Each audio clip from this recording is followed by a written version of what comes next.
morning and welcome to Charting the Markets on Friday, the 9th of February 2024. US equity markets continue to hit record highs with the Nasdaq 100 and the S&P 500 trading in new all-time territory highs, and the Dow Jones closely following suit. What we also saw in Asia is the Nikkei 225, which had corrected over the last few weeks, also hitting a 34-year high. And since the economic calendar is pretty empty, I think we've got some Canadian data out at 1:30, but that is not really of that much interest to market players, and I believe also a Fed speaker later on today. But after the Fed speakers we saw in the course of this week, not much is likely to happen with regards to that. So why don't we just focus on the Nikkei 225, as I've just said, and we look at the daily financial bet. And you can see here that we did consolidate over the last 2 weeks in what looked like an ABC correction, but didn't turn out to be one with regards to early waves. And instead, we then rallied above the January high at 37,000 or so and made yesterday's new all-time record high, and also this morning hit a new all-time record high close to 37,300. So here we can see that the Nikkei 225 remains in a very clearly defined uptrend and is heading towards the psychological 38,000 mark. And I would expect that to continue, provided we stay above this recent support area going back to the end of January. And there the lowest point comes in at 35,685. As long as we stay above there, the uptrend is continuing. And the fact that we've increased upside momentum here over the last few days is actually bullish for the trend and does point to further advances being seen. And the reason we saw this advance in the Nikkei 225 has to do also with yen weakness, as we saw the Bank of Japan Governor Ueda earlier this week on Thursday, I believe, reiterating that the dovish stance of the central bank is here to stay for a while. Now, obviously, we are expecting Japan to hike its rates at some stage this year, but that process hasn't clearly been defined with regards to a date yet. And basically, the fact that the central bank remains quite dovish led to a weaker yen and then helped the Nikkei 225 and Asian stocks, especially Japanese stocks, rising again in the last few days. Now, the US markets I want to look at today. Actually, before I do, let me just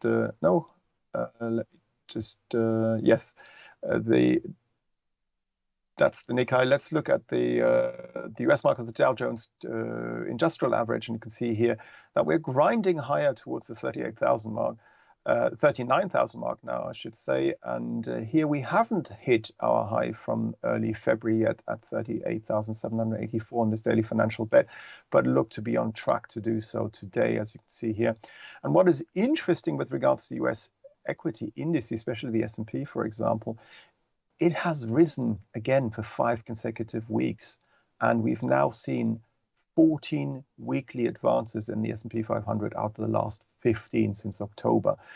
So we're getting to a stage where US equity markets are hitting round numbers such as the S&P 500, the 5,000 mark, where we could see potentially some reversal or at least consolidation taking shape over the next few days. And maybe it will happen next week when we've got US CPI data out, I believe. So we'll have to watch that closely. But from a trending perspective, provided we stay above this uptrend line going back to October of last year in the Dow Jones industrial average, which currently comes in around 38,470, the trend is your friend. Still, basically, as long as we stay above the last reaction low, that is to say a low which is lower on this daily candlestick than the one to the left and to the right, made on Monday, the 5th of February, at 38,209. Provided we stay above there, the odds favor further upside, taking us towards the psychological 39,000 mark. And lo and behold, we might even reach the psychological 40,000 mark, because markets get drawn towards round numbers, as we've seen with the S&P 500,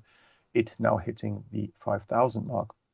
Now, moving on to the UK, we can see here that the FTSE 100 isn't faring so well. It took a big hit yesterday after a bearish reversal on Wednesday. And yesterday's decline had to do with a near 7% decline in the AstraZeneca share price as its earnings disappointed. And you can see here that the FTSE 100 has actually retested the previous week's lows of around 7,600, dipped below that yesterday at 7,590, which is a low that's held earlier this morning.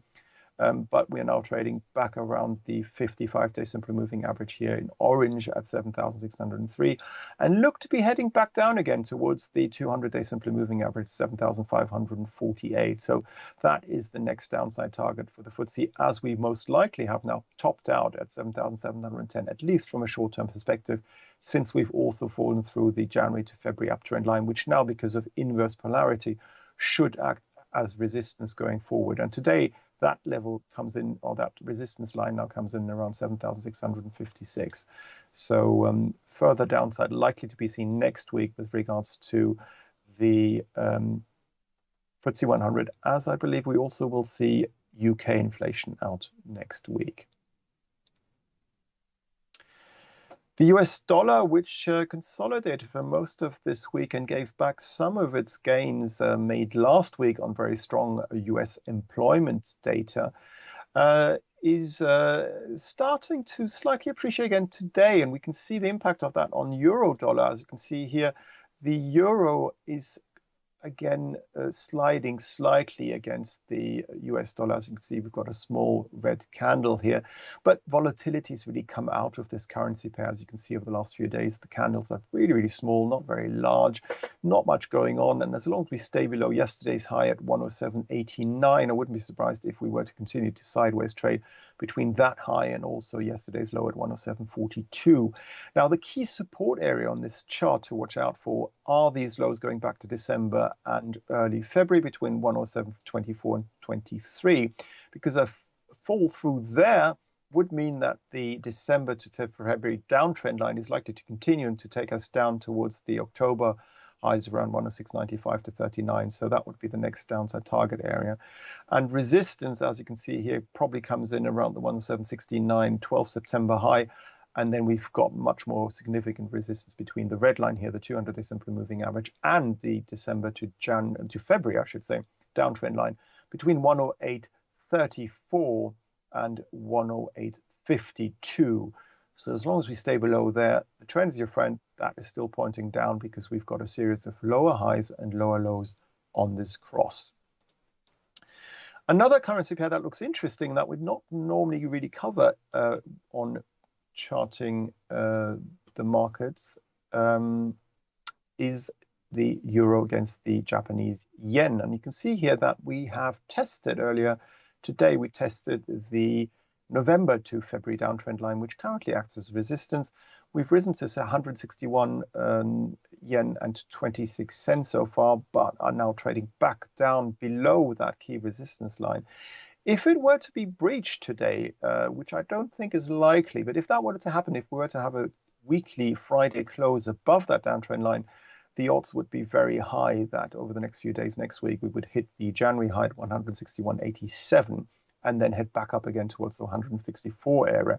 So we'll have to see whether that close will be above or below the downtrend line. If it is below the downtrend line, it could mean that we could have a small retracement back to the early February high at 160.26 and back towards the 160 area. But from a technical perspective, provided we stay above the last reaction low, that's to say the low on Tuesday, made 158.90 and also above the orange line here, the 55-day simple moving average at 158.67, provided that that area holds, the odds would favor a break through that downtrend line, taking us to above the January high at 161.87. Another currency pair that looks interesting is the British pound against the US dollar. And as you can see here, we've been sideways trading since December of last year and basically are trading between 125 and 128, as you can see on this daily financial bet chart. And earlier this morning, we tried to regain some lost ground yesterday and head back up towards Wednesday's high at 126.42, but didn't manage to do so before we slid down again on that slightly stronger US dollar, as I've just mentioned. that is weighing on these currency pairs. And you can see that we're now heading back down again and have fallen through the 126.11 5th of January high low, and are likely to test the mid-January low at 125.97. But I wouldn't expect today to see a slide take us back to Thursday's low at 125.72 and the red line here, the 200-day simply moving average at 125.65, which should act as strong support also next week. And as long as we stay above that support area there, above the 200-day simply moving average at 125.65, there should be another attempt at us heading towards the 55-day simply moving average here in orange at 126.76, perhaps next week. The slightly weaker US dollar in the course of this week helped some commodities, but what is far more interesting is what happened to the oil price independently of the US dollar. And you can see here that the price of WTI has suddenly risen. I need to get the right chart up. Quite sharply yesterday, as the hope for a ceasefire between Israel and the Gaza Strip and Hamas fighters there has broken down, as Benjamin Netanyahu basically said that he believes that the Israel Defense Force can clear the Gaza Strip of Hamas fighters, and therefore he doesn't want to have a ceasefire. And that has led to geopolitical tensions rising again and to a rise in the oil price by several percentage points. Let me just check here. We rose yesterday, yes, I thought so, by over 3%. And that means that we are now heading back up towards the 200-day simply moving average here in red at 77.35 on this front month futures contract of the oil price. And that red line is in view as long as we can break above and close today on the Friday chart closing basis above the late December 76.20 high, which currently is being tested, as you can see, and which we're trying to break through. So next upside target, the red line, the 200-day simply moving average at 77.35, and then we've got these highs going back to November and the mid and late November highs at 79.62 and 66. And just below there, we've got also the late January high at 78.87. So that whole resistance area is being targeted with regards to the oil price, with regards to WTI, and I would expect it to probably be hit in the next few days and weeks. Now, this bullish view will remain in play provided we stay above the orange line, the 55-day simply moving average at 73.51. Since we've had this strong upsurge in the oil price, it'll be very surprising for us to have a strong downsurge again anytime soon. So further upside likely to be seen here over the next few days. The gold price is also kind of interesting in that it hasn't really done much. I mean, every time we try to break out, we did so last week on Thursday, we tried to rise above the 12th of January high at $2,062 per troy ounce, and did manage intraday to break to $2,065 per troy ounce. So a new high since the beginning of January, but then that was followed by another slip back down to $2,015 per troy ounce to just above the October high at $2,009, which basically with the mid-January low at $2,002 offers a really, really good buffer of support just above the psychological 2000 mark.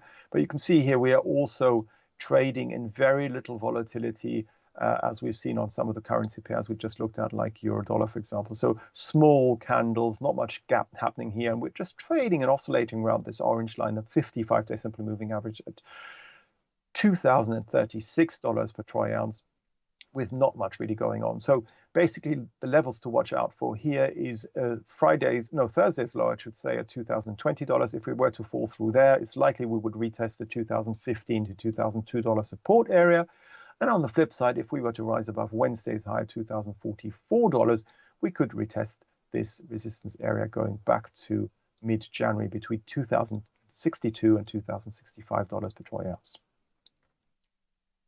Now, I'd like to finish up on the silver price, and you can see here that silver has also come off, the price of silver, but is actually bouncing off its low seen yesterday at $22.15 per troy ounce, much more strongly than the gold price has bounced off its low.